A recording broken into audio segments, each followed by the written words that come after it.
আসলাম আবারও বর প্রত্যয় যোগে শব্দ গঠন, অর্থাৎ আমরা শেষে কি দিব? বর দিব। তার মানে এটাতে আমি দিলাম বর, এটাতে দিলাম বর, এটাতেও দিলাম বর, এটাতেও দিলাম বর, এটাতেও দিলাম বর।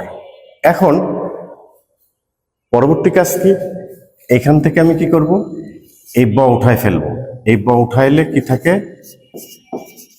ইস। কি থাকে? ইস। এখন রস্বই না দীর্ঘই? দীর্ঘই, কোনো পরিবর্তন নেই। তাহলে ইস যোগ বর। এখান থেকে যদি ব উঠায় ফেলি থাকবে নস যোগ বর। নস যোগ বর। এখান থেকে যদি এই ব তো নিয়ে গেছি, এখানে কি থাকে? র থাকে, তাই না?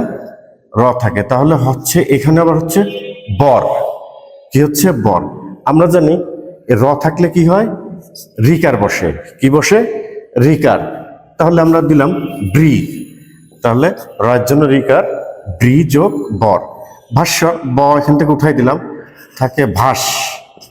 তাহলে ভাস যোগ বর। এখানে স্থা শুধু বরই আছে, তাহলে শুধু বর রাখলাম এখানে। আর কি আছে? আছে স্থা। তাহলে স্থা যোগ বর, স্থাবর। তাহলে এটা বুঝতে কোনো অসুবিধা নেই, সুন্দরভাবে বোঝানো হয়েছে।